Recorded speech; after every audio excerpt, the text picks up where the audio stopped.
रामू के घर की छत से टपकता पानी और चूल्हे में बुझी हुई ठंडी आग उसकी गरीबी की गवाही दे रही थी। सूरज उगने से बहुत पहले ही रामू अपनी फटी धोती पहने खेत की सूखी मिट्टी पर कुदाल चलाने निकल पड़ा था। अचानक आसमान से आग बरसने लगी और भयंकर सूखा पड़ा। खेत की गहरी दरारें रामू के पैरों तक पहुंच गईं और फसल राख हो गई।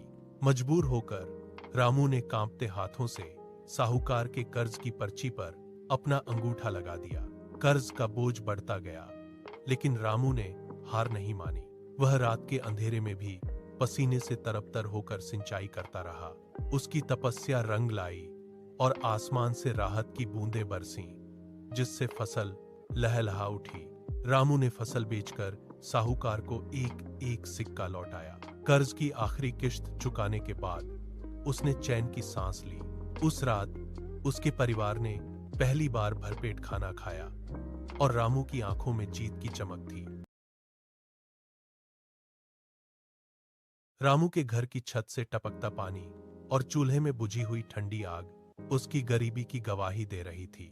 सूरज उगने से बहुत पहले ही रामू अपनी फटी धोती पहने खेत की सूखी मिट्टी पर कुदाल चलाने निकल पड़ा था।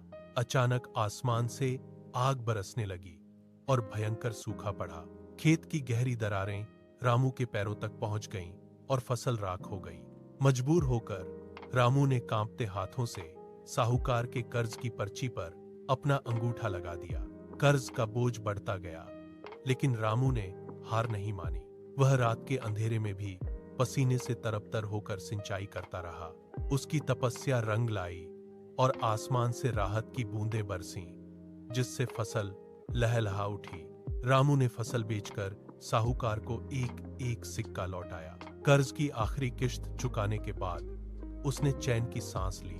उस रात उसके परिवार ने पहली बार भरपेट खाना खाया और रामू की आंखों में जीत की चमक थी।